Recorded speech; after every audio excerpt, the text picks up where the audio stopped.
नमस्कार। चलिए आज हम एक अलग विषय पर बात कर रहे हैं।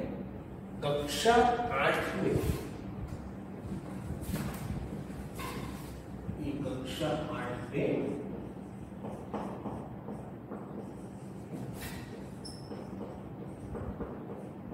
लेसन नंबर जो है 5 उसका ये पहला लेक्चर। तो हमारे राष्ट्रपति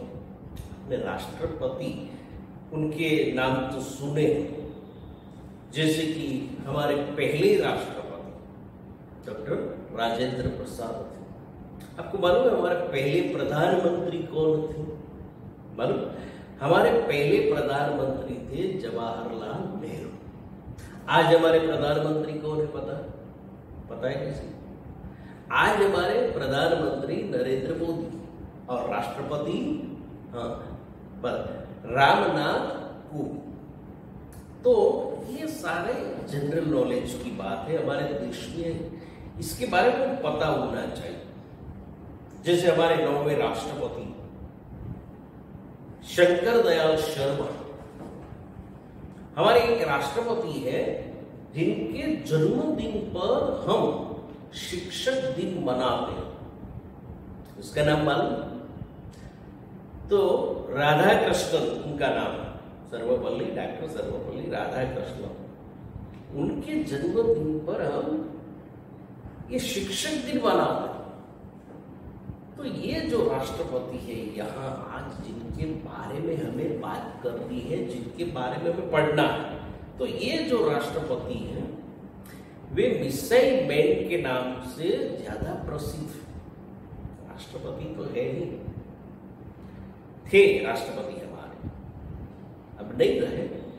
ये हमारे पूर्व राष्ट्रपति थे, लेकिन उन्होंने डॉक्टर विक्रम साराभाई के साथ उसके नीचे काम किया। हमारे देश के बहुत ही महत्वपूर्ण वैज्ञानिक राष्ट्रपति बने। ये तो हमारे देश का सद्भाग्य है कि अभी तक के ऐसे एक भी राष्ट्रपति नहीं हुए जो वैज्ञानिक। तो पहले हमको ऐसे राष्ट्रपति मिले थे जिन्होंने एक स्वप्न देखा, विजन। उनका विजन था 2020। तो ये जो मिशन है या विजन है उनका 2020 यानी 2020 तक भारत को कहां से कहां तक पहुंचाना। आज 2020 है, 2020 चल रहा है, लेकिन उन्होंने जो स्वप्न देखा था, बहुत ही महत्वपूर्ण वैज्ञानिक, उनके कारण आज चीन, पाकिस्तान जैसे देश भारत से युद्ध करने से डरते हैं। इतनी हमारी क्षमता बढ़ गई कि हम यहां बैठे बैठे चीन के किसी शहर को उड़ा सकते हैं, पाकिस्तान पर नजर रख सकते हैं। ये सारा श्रेय डॉक्टर एपीजे कलाम को। उनका जन्म तो तमिलनाडु के रामेश्वरम में हुआ। रामेश्वरम जो भारत के 12 ज्योतिर्लिंग है उनमें से एक और महत्वपूर्ण रामेश्वरम। इनकी कथा तो सब जानते हैं हम कि रामेश्वरम उनकी स्थापना, भगवान शिवलिंग की स्थापना समुद्र किनारे भगवान राम ने की थी, इसलिए उसका नाम हो गया रामेश्वरम। तो उनके पुजारी और ये हमारे डॉक्टर कलाम के पिताजी दोनों अच्छे मित्र थे। दोनों बैठते थे संध्या के बाद, पूजा या नमाज अदा करने के बाद दोनों साथ बैठते थे, धर्मों के बारे में चर्चा करते थे। ये पहले ऐसे राष्ट्रपति है जिनके बारे में हम ये नहीं कह सकते कि ये मुस्लिम राष्ट्रपति है, ऐसा लेबल भी नहीं लगा उसमें। दूसरे कोई प्रधानमंत्री या राष्ट्रपति हुए होंगे जिन पर यह लेबल हुआ कि मुस्लिम है, लेकिन हमारे देश के एक ऐसे राष्ट्रपति जिन पर आज भी हम गौरव ले सकते। उन्होंने अपनी कथा लिखी है, पूरी कथा तो विंग्स ऑफ फायर इंग्लिश में और गुजराती में उसका अनुवाद हुआ है, अगन पंख। कभी मिले तो ये पढ़ लेना चाहिए, अगन पंख पढ़ने लायक, बहुत ही अच्छी कथा है।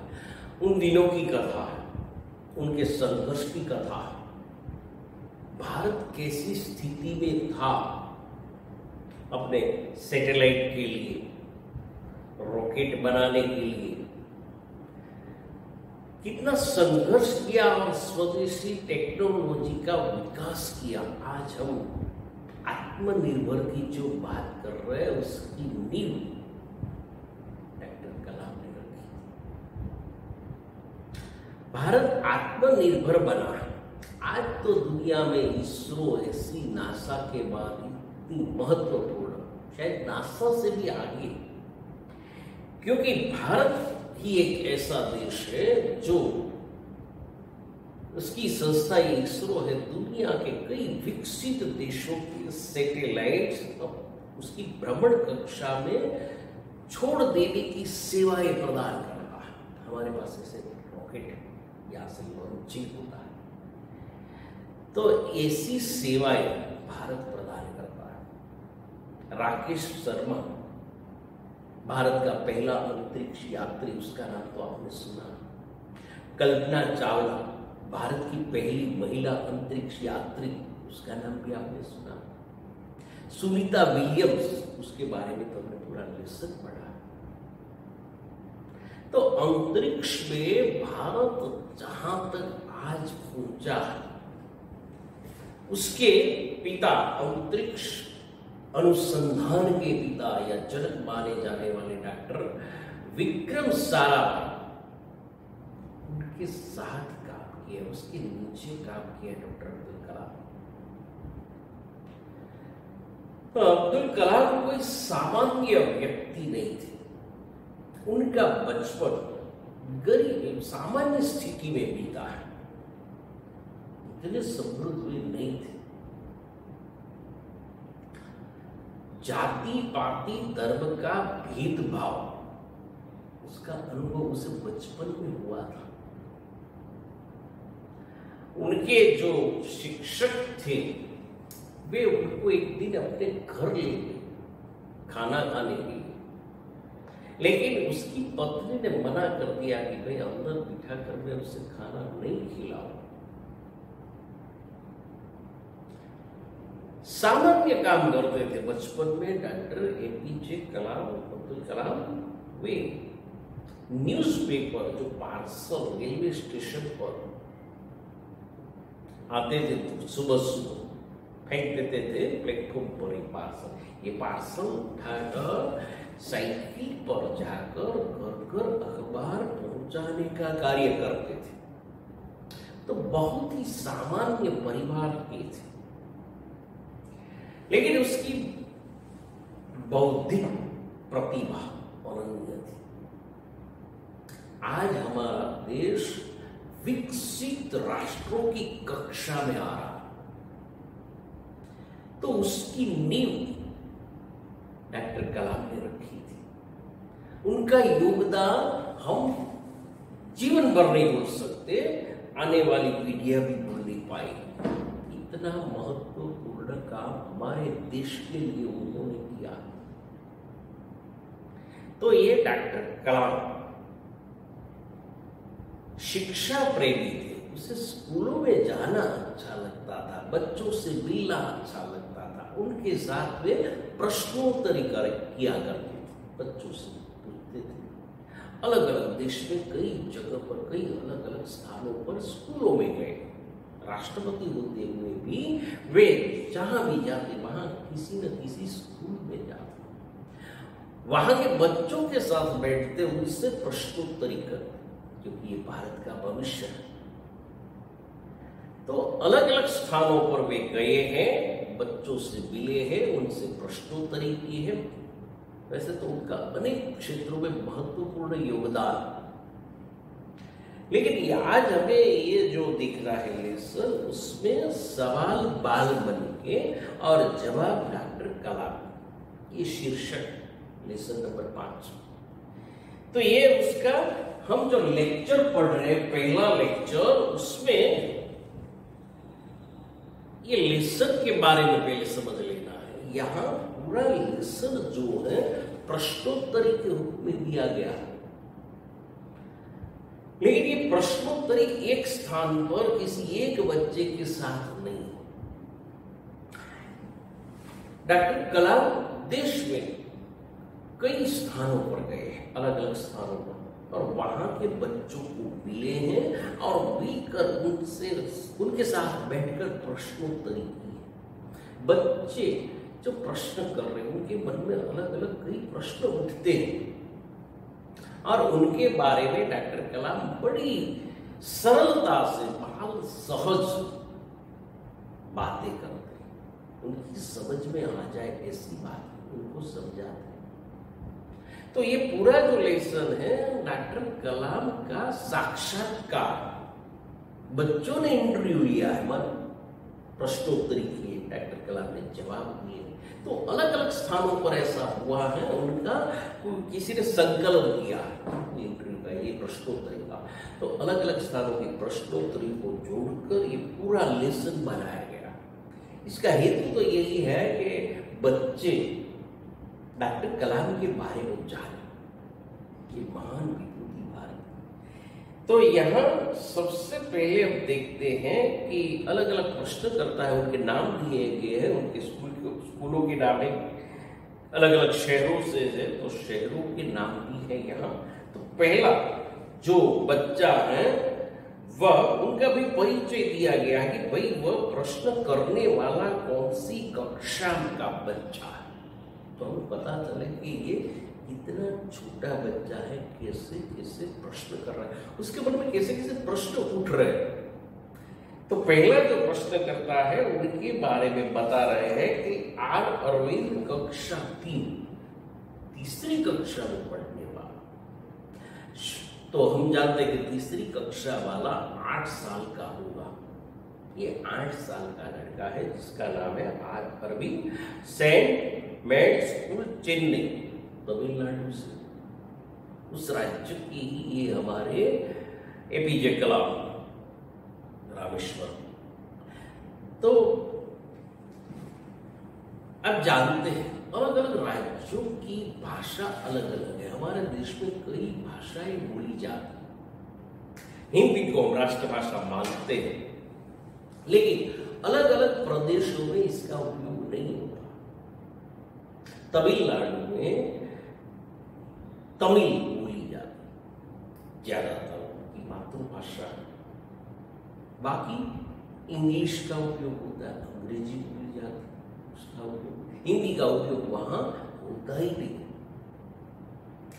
तो ऐसे एक राज्य तमिलनाडु का ये लड़का है, तीसरी कक्षा वाला आर अरविंद, वह प्रश्न वहां गए हुए स्कूल में लेखक, ये जो डॉक्टर कलाम, और उनके साथ प्रश्नोत्तरी हुई है। तो उसने प्रश्न किया है कि क्या आप अपने बचपन की कोई यादगार घटना हमें सुना सकते हैं।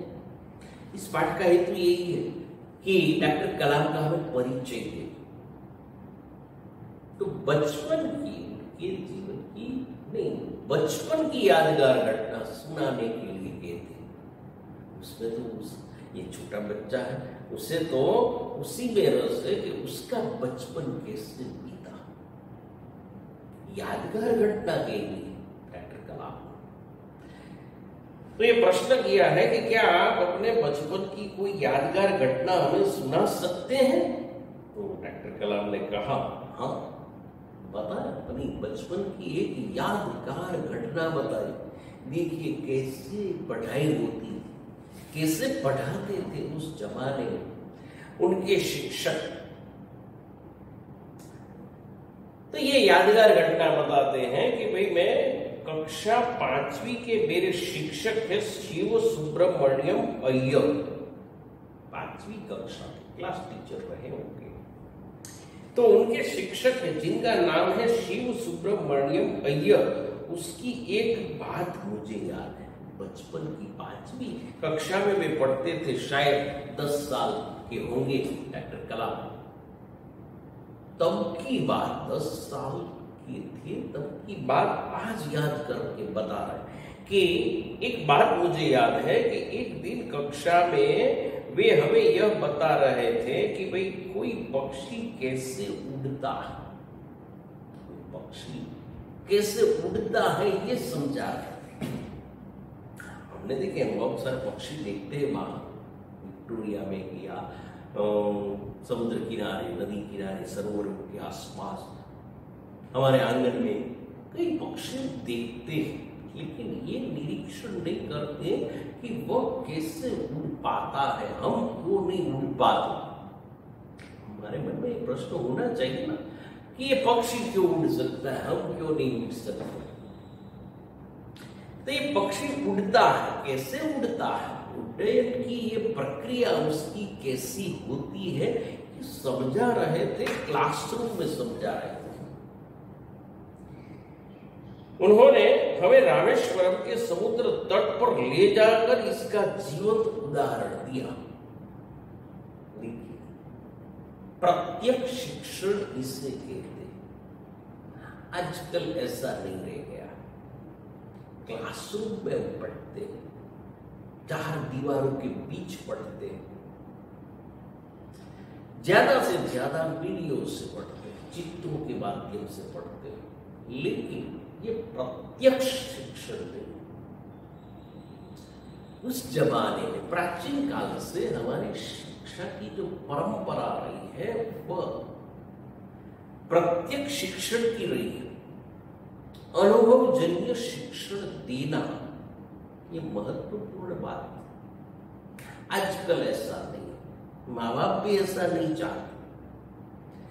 तो ये समुद्र किनारे रामेश्वरम बहुत बड़ा ज्योतिर्लिंग, जहां भारत के 12 ज्योतिर्लिंगों में से एक यात्रा था। पूरे भारत से हिंदू धर्म के यात्री वहां आते हैं। इस समुद्र तट दक्षिणी बीच, तो वहां ले गए, बीच पर ले गए। भगवान राम ने वहीं पर यह स्थापना की थी, समुद्र किनारे रामेश्वरम में, और वहीं से सेतु बनाया था, राम सेतु, लंका तक का।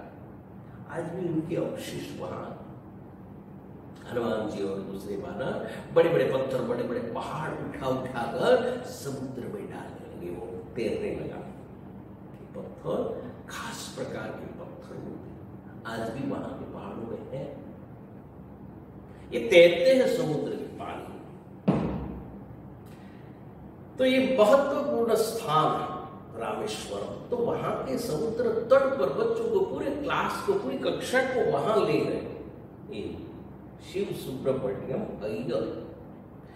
तो उस समय ऐसी आजादी तो थी कि प्रत्यक्ष शिक्षण के लिए पूरी कक्षा को, पूरी क्लास को आप वहीं पर ले जा सकते हैं, ऐसी आजादी थी।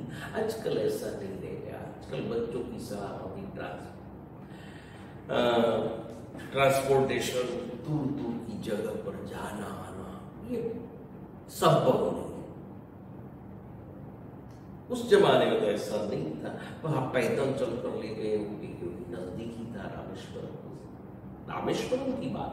तो वहां तो समुद्र तट, तो समुद्र तट पर ले गए सभी बच्चों को, अपनी 5वीं कक्षा के बच्चों को लेकर गए। श्री शिव सुब्रमण्यम अय्यर इनका नाम, शायद फिजिक्स पढ़ाते थे, भौतिक विज्ञान का कोई पाठ होगा।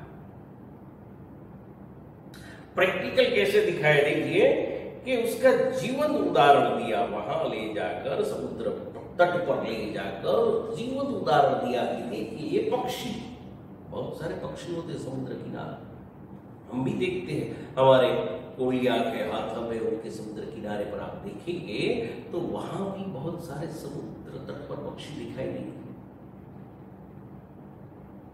हम फोटोग्राफी करते हैं मोबाइल से, लेकिन उसकी उड्डयन जो प्रक्रिया है, कैसे उड़ता है, ये हमने ध्यान से नहीं देखा। तो उसने बताया कि देखिए कैसे उड़ता है, ये उड्डयन की प्रक्रिया कैसे होती है, वो कैसे उड़ पाता है। तो जीवंत उदाहरण दिया और दिखाया कि देखिए ये पक्षी है, उड़ने से पहले क्या करता है, आपने ध्यान से देखा होगा। पहले थोड़ा बहुत दौड़ता, जैसे विमान रनवे पर दौड़ता, दौड़कर छलांग लगाता, छलांग लगाते समय अपने दोनों पैर अंदर की ओर खींच लेता, पंख तो खुले खोल देता है, पंख फहराता है और पैर अंदर खींच लेता है, जंप लगाता है हवा में, फिर हवा में तैरने लगता है, लेकिन पंख फहराना शुरू कर देता है।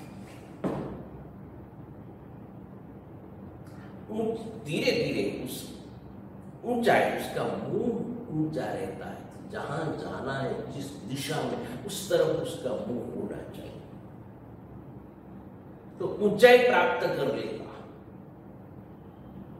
जिनके कारण पृथ्वी का जो गुरुत्वाकर्षण बल है वह कम हो जाता है ऊंचाई पर। काफी ऊंचाई पर जाएंगे तो बिल्कुल नहीं लगेगा, थोड़ी ऊंचाई पर थोड़ा कम हो जाता है। कोई कोई पक्षी आपने देखे होंगे मानो हवा में तैर रहे, पंख खोलकर इधर उधर घूमते रहते, थोड़ी देर के बाद पंख फड़फड़ा लेते, फिर तैरने लगते। तो काफी ऊंचाई पर जाने से, जैसे इंटरनेशनल फ्लाइट्स है हमारी, वह काफी ऊंचाई पर उड़ेगी, ज्यादा ऊंचाई पर उड़ेगी ये फ्लाइट्स, तो जमीन का जो गुरुत्वाकर्षण, पृथ्वी का गुरुत्वाकर्षण बल है उसे कम लगेगा, जिनके कारण उसके ईंधन की खपत कम होगी। हमारी डोमेस्टिक फ्लाइट्स हैं, वे इतनी ऊंचाई पर नहीं जाती, तो ये उड्डयन, इसका प्रैक्टिकल नॉलेज कि कैसे उड़ सकते हैं पक्षी। पहले दौड़ते हैं, दौड़ने के बाद हवा में जंप लगाते हैं, छलांग लगाते हैं, छलांग लगाते समय पे अंदर खींच लेते हैं, मुंह ऊपर की ओर होता है, पंख खोल देता है।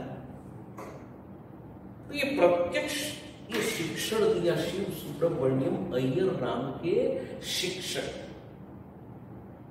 तमिलनाडु के जो ये शिक्षक होते हैं, बड़े विद्वान होते हैं। तमिलनाडु ने हमें बहुत सारे वैज्ञानिक दिए, बुद्धिजीवी वर्ग वहां ज्यादा, बड़े बड़े ऑफिसर हैं हमारे IAS IPS तमिलनाडु से। तो उन्होंने वहां दिखा दिया कि देखो कैसे उड़ता है। वह ऐसी यादगार घटना थी, मैं भी गया था, डॉक्टर कलाम कहते, मैं भी उसमें गया था। तो ये मेरे लिए एक ऐसी यादगार घटना थी जो मेरे मन और मस्तिष्क में हमेशा के लिए बैठ गई कि ऐसे उड्डयन होता है। ऐसी बैठ गई कि इसी से मुझे आगे विज्ञान पढ़ने की प्रेरणा मिली। ये फिजिक्स विषय लेकर पढ़ने की, विज्ञान लेकर पढ़ने की प्रेरणा उस पक्षी के उड़ने से मिली। उसके पीछे विज्ञान है। विज्ञान कहाँ नहीं है, हमारे आसपास सभी जगह कोई न कोई विज्ञान है, लेकिन हमारा दृष्टिकोण ऐसा होता ही नहीं कि हम उसे देख सकते, समझ सकते। उसके पीछे का कोई कारण होता है, कोई भी घटना होती है तो उसके पीछे कोई कारण होता है। ये कारण ढूंढने की चेष्टा करनी चाहिए। कार्य कारण के संबंध से सब कुछ जुड़ा हुआ होता है। एक्शन उसका रिएक्शन होता है। तो ये ऐसी घटना, यादगार घटना मेरे मन मस्तिष्क में हमेशा के लिए बैठ गई और इसी के कारण लेखक कहते हैं, डॉक्टर कलाम कहते हैं कि मुझे आगे विज्ञान पढ़ने की प्रेरणा यहां से प्राप्त हुई, रामेश्वरम के समुद्र किनारे से प्राप्त हुई। पक्षी को उड़ता हुआ देखकर एक विज्ञान पढ़ने की, वैज्ञानिक बनने की प्रेरणा प्राप्त हुई। बहुत ही अच्छा ये प्रश्न और उसका उत्तर था, जिनके कारण डॉक्टर कलाम मिसाइल मैन बन सके, महान वैज्ञानिक बने। इसके पीछे ये शिक्षक है, और ये शिक्षक का ये जो प्रत्यक्ष शिक्षण वही महत्वपूर्ण। अगला एक प्रश्न करता है, वह उसका नाम है सरयू मगर और कक्षा 5 यानी 10 साल का लड़का होगा ये सरयू मगर, और वाल्मीकि नगर हिंदी माध्यमिक शाला नागपुर, ये नागपुर जो महाराष्ट्र में, जहां के संतरे प्रसिद्ध, संतरे के लिए हम उसे जानते हैं। वैसे तो कई व्यापार उद्योग का भी केंद्र है, राजकीय गतिविधियों का भी केंद्र है। तो ये नागपुर की कोई वाल्मीकि नगर हिंदी माध्यमिक शाला है, कोई ऐसा इलाका। वैसे तो नागपुर है, महाराष्ट्र में, महाराष्ट्र में मराठी बोली जाती है, आप सब जानते हैं। अलग अलग राज्यों में अलग अलग भाषाएं बोली जाती हैं। राष्ट्रभाषा के रूप में मानते हैं कि हिंदी हमारी राष्ट्रभाषा है, लेकिन पूरे देश में तो नहीं बोली जाती। कई वर्ष पहले की एक बात है, एक उस अंग्रेजों के जमाने की शायद बात है, जोक है तो, कि अलग अलग प्रदेशों में उसकी प्रादेशिक भाषाओं पे बोर्ड लिखे हुए होते थे, वहां के रेलवे स्टेशनों पे। इसके साथ साथ हिंदी में हम तो लिखते, हिंदी और इंग्लिश में लिखते हैं आजकल, पहले ऐसा नहीं था, प्रादेशिक भाषा में लिखते थे। उस जमाने की बात, एक ट्रेन जा रही थी गुजरात में, और उस ट्रेन में तो अलग अलग राज्यों के यात्री थे। डिब्बे में 2 ही यात्री थे, दूसरे डिब्बे में होंगे शायद, लेकिन उस डिब्बे में 2 ही यात्री थे। एक था पंजाबी सिख और एक था मराठी। दोनों की मातृभाषाएं अलग अलग, लेकिन हिंदी दोनों की समझ में आती है, दोनों बातचीत कर सकते हैं। तो ट्रेन गुजर रही थी गुजरात में से। गुजरात में कोई स्टेशन आया, अब स्टेशन पर प्लेटफॉर्म पर जो बोर्ड लगाया है प्रादेशिक भाषा में, यानी कि गुजराती में लगाया हुआ बोर्ड, तो खिड़की से झांककर उस सरदार जी ने देखा, पंजाबी ने देखा कि कोई स्टेशन आया है, लेकिन कौन सा स्टेशन है उसे पता नहीं चला, पढ़ नहीं पाया। तो उसने सामने वाला जो बैठा है मराठी, उससे कहा जरा देखो देखो जरा कौन सा स्टेशन आया। तो मराठी ने देखा और खिड़की से झांककर देखकर कहा माला माहिती नाही।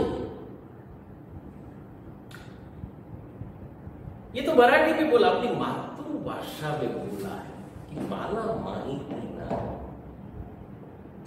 अब मराठी तो ये सरदार जी की समझ में नहीं आ रही, क्या करें? तो सोचने लगा कि ऐसा कोई स्टेशन का नाम होगा कि माला माहिती नाही। आपकी समझ में आ रहा है मैं बोल रहा हूं? आ रहा है? माला माहिती नाही, ये बताया था उसने। सरदार जी ऐसा समझा कि स्टेशन का नाम है माला माहिती नाही, काफी लंबा नाम होगा, हो सकता हमें क्या गुजरात, ठीक उसने कहा। फिर ट्रेन तो चल पड़ी आगे, दूसरा स्टेशन आया, फिर सरदार जी ने देखा और फिर पूछा अब देखो कौन सा स्टेशन आया। फिर मराठी ने जाकर देखा खिड़की से और कहा माला माहिती नाही। सरदार जी सोचने लगे ये भी माला माहिती नाही, पहले भी आया था एक जिनका नाम था माला माहिती माही ये दूसरा वाला आया। फिर वही स्टेशन माला माही होता है ना, हमारे गुजरात में होता है, मोटा समटियाला नाना समटियाला होता है ना। हाँ, तो वैसे ये दूसरा माला माही सब सोच लिया हो सकता पहला जो था बड़े वाला माला माही नहीं होगा, ये दूसरा आया छोटे वाला माला माही नहीं हो सकता। ठीक है, अच्छा ट्रेन आगे चल पड़ी। अब तीसरा स्टेशन आया तो वहां फिर सरदार जी ने देखा और पूछा, अब देखो कौन सा स्टेशन आया।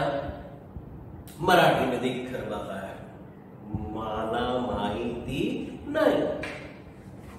अब सरदार जी सोचने लगा ये तीसरा आया है, कुछ तो गड़बड़ है। देख ये तीसरा क्यों, लेकिन चुप रहे, नहीं बोली। हो सकता है गुजरात में ऐसा होता है कि पहला जो आया था बड़ा वाला माला माही नहीं, दूसरा आया था इसका मतलब है छोटा वाला माला माही नहीं, ये तीसरा आया है इसका मतलब तो यही हुआ कि ये नए पुराने वाला माला माही नहीं, और इसके बाद आएगा नया वाला माला माही नहीं। चौथा स्टेशन आया, सरदार जी ने फिर पूछ लिया, देखो जरा कौन सा स्टेशन आया। मराठी ने फिर वही उसी अदा में बता दिया, माला माही नहीं।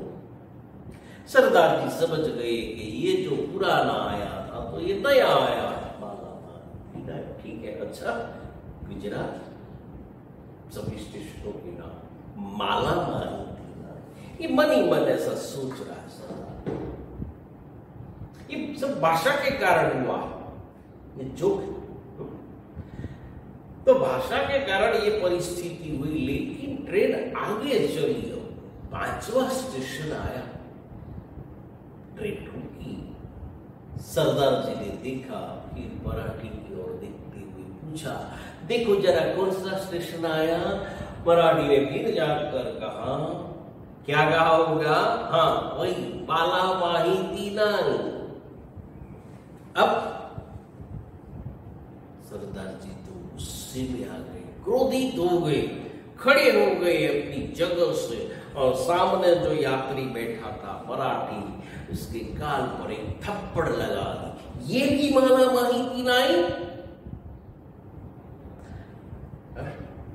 मराठी बेचारा क्या करे, वो तो गाल पकड़ कर रह गया और बोलने लगा, मार तो कसाला, मार तो कसाला। अब सच बोला, मार तो कसाला, सच नहीं बोल रहा था, मार तो कसाला है। ठीक है, बैठ गए सरदार, मार के आगे तो बुद्ध भागे, जहां चमत्कार वहां नमस्कार। अब सच बोला, मार तो कसाला। ट्रेन आगे बढ़ी, छठा अगला स्टेशन आया। क्या हुआ होगा, कल्पना करो क्या हुआ होगा।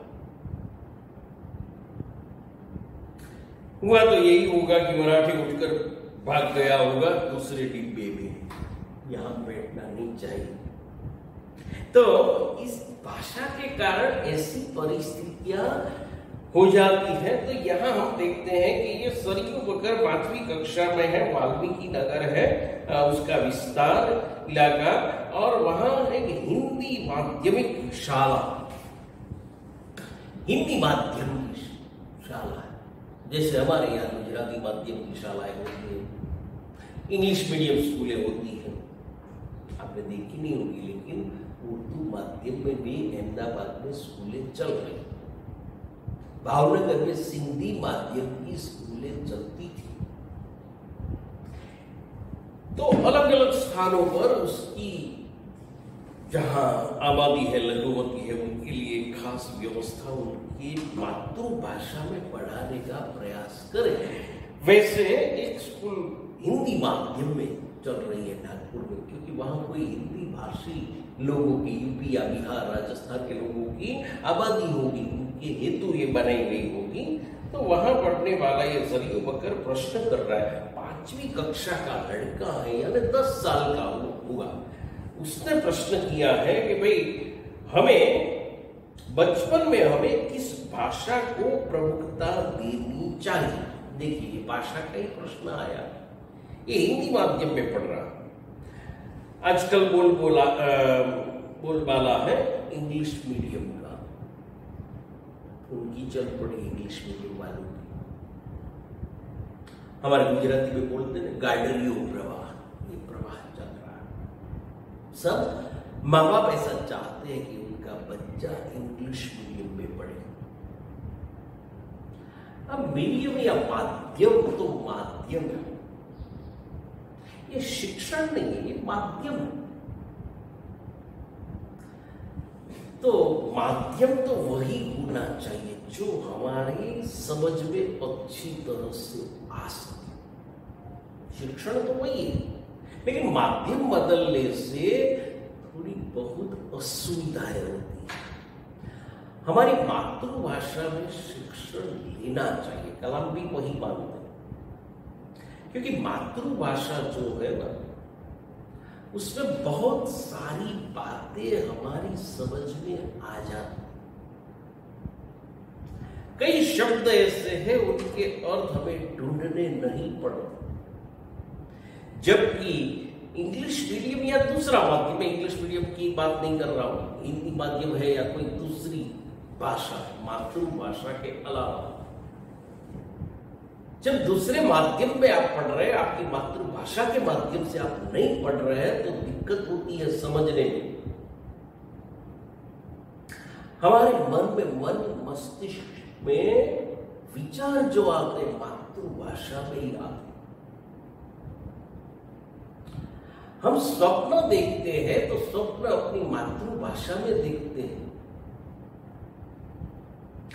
हम कुदरती कोई बातें, लड़ाई झगड़ा हो जाता, मातृभाषा में मजा आता। उसी भाषा में हम एक दूसरे को गाली प्रदान करते ना, तो उसी में मजा आता है। मातृभाषा में झगड़ा करना अच्छा लगता है, भले ही आप इंग्लिश मीडियम में पढ़ते हो, लेकिन लड़ाई झगड़ा तो मातृभाषा में ही कर लेते हैं।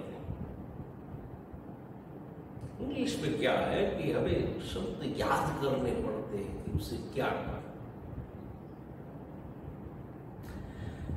तो शब्दावली गुजराती में कहावत है, हइये होइते उठे आप। तो शब्दावली तुरंत आ जाती है, गाली याद आ जाती है। हम लड़ाई झगड़ा होने पर ऐसा किसी को नहीं कहते कि भाई रुक, मुझे एक इंग्लिश वर्ड याद है, कौन सा है, एक मिनट रुक, मैं डिक्शनरी देख लूं, उसमें आर पर से कोई शब्द था, मुझे तुम्हें कहना। तो ये ढूंढना नहीं पड़ता, हम ढूंढते नहीं, उसे रोकते नहीं। तो मातृभाषा, उसी में हमारी ग्रहण शक्ति ज्यादा होती। कोई निबंध लेखन कर रहा है तो मातृभाषा में आप अच्छी तरह से कर सकते हैं, बहुत ही अच्छा लंबा निबंध लिख सकते हैं, अपने विचार अच्छी तरह से पेश कर सकते हैं। सुनकर भी, देखकर भी, पढ़कर भी मातृभाषा में अपनी ग्रहण शक्ति जो है, नहीं ग्रहण शक्ति, ये बढ़ जाती है। दूसरे माध्यमों में ऐसा नहीं होता। कोई भी माध्यम हो, हिंदी हो या तमिल हो, उसमें हम पढ़ेंगे तो दिक्कत होगी। मातृभाषा सर्वोपरि। ये 3 बातें ऐसी है उससे आप बदल नहीं सकते। मातृभाषा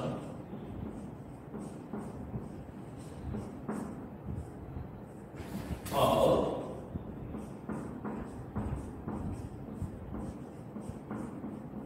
मातृभूमि,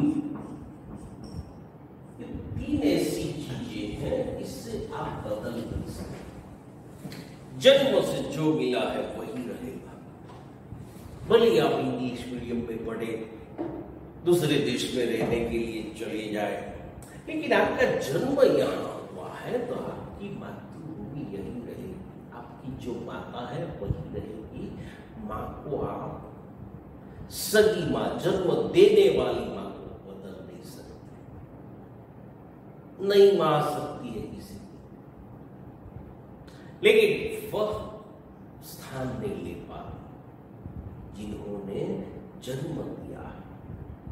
हम भी किसी और को मां नहीं कहते। मां जैसी मौसी कहते ना, मौसी मां जैसी। तो मातृभाषा जो हमारी है, जो चीज अंदर है, उसे नहीं बदल सकते। उसी में विचार आते, उसी में हम मौलिकता से बहुत अच्छी तरह लिख सकते, बोल सकते, समझ सकते। तो ये मातृभाषा की बात कर रहे थे कि बचपन में हमें किस भाषा को प्रमुखता देनी चाहिए। 5वीं कक्षा का लड़का है, उसने ये प्रश्न किया, क्योंकि वो रहता है महाराष्ट्र में और मराठी माध्यम में नहीं पढ़ रहा है और हिंदी माध्यम में पढ़ रहा है, शायद उनकी मातृभाषा होगी। तो डॉक्टर कलाम ने बहुत ही अच्छा जवाब दिया। अपने अनुभव जन्य प्रसंगों से, अनुभव से उत्पन्न ज्ञान दे रहे डॉक्टर कलाम। देखिए कि मैंने स्वयं माध्यमिक शिक्षा तक की पढ़ाई अपनी मातृभाषा के माध्यम से पूरी की है। मातृभाषा के माध्यम से पूरी की है। माध्यमिक शिक्षा यानी हाई स्कूल हमारी, ये माध्यमिक तक की शिक्षा उन्होंने मातृभाषा के माध्यम में ली। कौन सी भाषा में ली होगी डॉक्टर कलाम? किस माध्यम में पढ़े सोचिए। तो तमिल रही होगी ना, ये उनकी मातृभाषा। तो तमिल में वे पढ़े, ये उनकी मातृभाषा रही है ना तमिल, क्योंकि तमिलनाडु जो है वहां की वो प्रादेशिक भाषा। तो इस भाषा के माध्यम से डॉक्टर कलाम माध्यमिक तक पढ़े। अब बचपन से लेकर, जन्म से लेकर, बचपन छोड़ दीजिए, जन्म से लेकर जो भाषा हम सुनते हैं, बोलते हैं, पढ़ते हैं, वही भाषा माध्यमिक शिक्षा तक ली है, वही माध्यम है शिक्षा। तो बहुत अच्छी तरह आप ज्ञान ग्रहण कर सकते